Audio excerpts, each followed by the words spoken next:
The struggle for supply chain resilience in the face of unprecedented disruption. My guest is Andrew Breckenridge. He's Executive Vice President of Fortna. Hello, Andrew. Hello, Bob. How are you? Great. Thanks for being with me today. I really appreciate it. So, this is a big issue, and I just want to start by asking you to give me some advice. What steps should supply chain leaders be taking right now to review their operations with the goal of addressing risk and ongoing disruptions and future change? Well, I think the first step is more of a kind of, let's say, a mental hurdle, Bob, is that um, this type of dislocation to supply chains, the impact of outside, in this case, pandemics. Look, frankly, in many cases, this is going to be the new normal, right? So I think that life in the supply chain space has always faced challenges, but they frankly are a series of micros that roll up to a macro in many cases. Mm. These are macro instances which are occurring outside of the typical space of control of both boards and executive teams, and obviously as considering supply chain as a part of that. So I think the first step is to understand that this is the new normal. This is going to continue. There's going to be different flavors. Not all of it is a black swan event, as was originally kind of contemplated here. So I think once you kind of cross that kind of, let's say, intellectual or philosophical hurdle, there's then some kind of real solid things I think that I would advise many supply chain leaders to do. I think first of all, most supply chain organizations have traditionally been a bit inside out in terms of how they look at what they do, the context within which that operates. And I think that creating a discipline and the actual activities and skill sets behind it to understand more of an outside-in perspective, which would allow them to develop scenarios and understand what type of stresses and strains that would create within both their supply chains and at a more, let's say, systemic level within their organizations. Mm-hmm. I think this rolls to the fact that supply chain is no longer a simple functional space within most organizations. It is now, frankly, a horizontal function that impacts the front end of the business. It impacts the support aspects of the business, and frankly, also determines in many cases what type of capabilities and promises can be made to the market. So I think the creation of that outside-in lens is incredibly important. Okay. I think thirdly is really understanding the how you look at your business. The traditional metrics of efficiency, cycle time, productivity, I think have been superseded to an extent by understanding resilience and adaptability within your supply chain operation. Let me dig in a little deeper there. Is that resilience I would regard as something that what do you do when things break, right? How robust is your supply chain when things outside of your control in many cases happen, and what do you do about them, and how do you measure success in that space? Adaptability is more of the right, how is my business changing? How am I building adaptability into my whether infrastructure, systemic or physical or human capital? How am I building adaptability into those three buckets as you move forward? These are all fairly kind of high level perspectives, and would obviously be delighted to kind of share a next level of detail right as we continue this conversation. Yeah, and it's interesting. They're also kind of soft in terms of trying to measure. I mean, you talked earlier about the need for, the traditional reliance on measurable things like efficiency and cost and inventory and stuff like that. And here you're talking about stuff. How do you measure resilience until you have a disaster and look back at how long it took you to recover? You've got to be able to look forward and protect yourself. I don't understand, how do you get your arms around these soft metrics? Yeah, and I think this is the kind of key question, which I think, frankly, many supply chain executives and frankly, more broadly at a C level and board level, how do you look at these things? A couple of examples are, again, I go back to the point is that scenario planning here, I think, is incredibly important. It's not a traditional strength within a supply chain business. Again, they look at different metrics historically, right? And I think understanding in a more strategic sense and building that out with robust planning underneath is that scenario planning process, I think, is incredibly powerful for supply chain functions, and frankly will also integrate with efforts that are happening more broadly across the enterprise. The examples of that are value mapping streams, looking at your network. How can you divert product flow, inventory flow through your network as nodes may come on or come off availability? A lot obviously driven by labor in these situations, but I think there's many ways that a more traditional enterprise level planning process would be an incredible benefit to many of both the companies that Fortna works with, but also more broadly within the industry. Yeah. And the way to do that is, again, is that outside in perspective and recognize that you may not have the skill sets, you may not have the capabilities or resources to frankly, bring the kind of experience and capability to the table to do that. And in many cases, this is a people issue, right?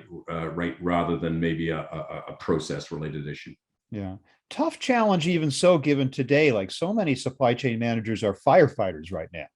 They're putting out fires that are happening right this moment. How they possibly have time to sit down, take a breath, and look at the future and prepare for that, which, of course, as you point out, is essential. But maybe that outside in looking perspective with the help of partners can give you that perspective at the same time you're dealing with the crisis of the moment, right? Yeah, and I think this is frankly a challenge that supply chain leaders, when you kind of think of the transition of the role over the last, let's say, 10 to 15 years, is that 15 years ago, the key kind of metrics for a supply chain function, if it was even called that at the time, would have been to minimize labor, take 2% in cost out every year, et cetera, right? And so very different expectations, different measurements.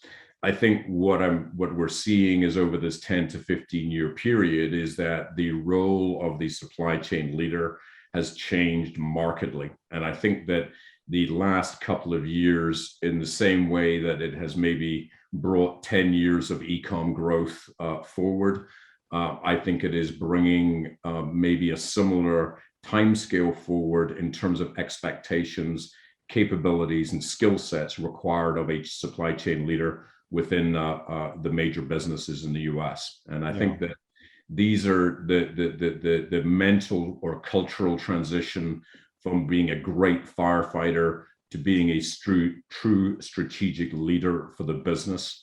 I think is, again, candidly, one of the challenges ahead for many both individuals and organizations as we contemplate the next 5 to 10 years. And of course, the omni-channel is with us and is here to stay. So the question there is, how do you integrate all of your operations to be able to address all of your channels with equal efficiency?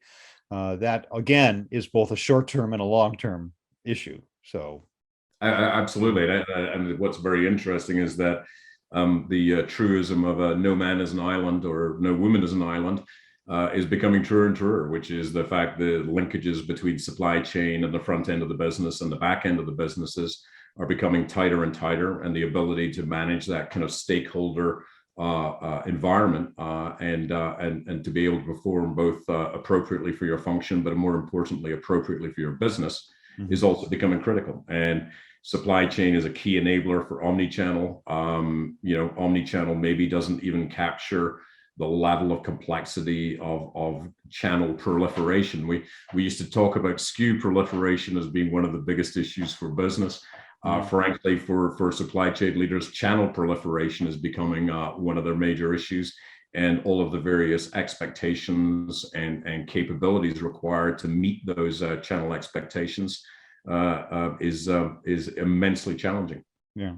Thanks, Andrew, for those insights into how companies can take the long view and the short view and actually establish some level of resilience in their supply chains in the face of disruptions that can't possibly be predicted in their actual nature. But thanks for that.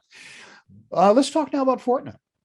Tell me about how Fortna has stepped up in this situation right now to help companies weather these problems, and how it's helping companies look forward and plan their supply chains better. Absolutely. Well, Fortnite has been a major player, I think, as many folks know, in this space for many, many years. We work with some of the kind of world's top brands in many, many key verticals. So our ability to I think bring a set of experiences and perspectives based not only on what we're thinking, but in terms of bringing some of those great insights from leaders across the industry, I think has been a very, very important kind of value for us to provide to both the industry and our clients. In terms of some specific ways, we were regarded as one of the leaders in terms of being able to build out omni-channel capability, the ability to use business case logic to drive that rather than maybe what might be cool. The ability to then drive the changes required across a very complex stakeholder environment on the client side and get alignment right around business requirements moving forward. So I think where we've been challenged, very frankly, as much of the industry has, is that by bringing forward basically 10 years, what is McKinsey have indicated is about 10 years of forecast e-com growth, and that's all happened in the last 18 months, is frankly the ability to apply the more speed, less haste mindset, both internally within our organization, but also with our clients. And so the ability to move at pace, but make really good business decisions right around investments to make, whether that be on the systemic side, whether that be on the material handling environment, whether that may be around network. And I think that we've been able to be, in many cases, frankly, a calm head in the room, focus around business fundamentals and business capabilities and how these investments will drive those without sacrificing, either throwaway or short-term investments, which don't fit at least a perspective on what the next 3 to 5 years, or in some cases 10 years may look like.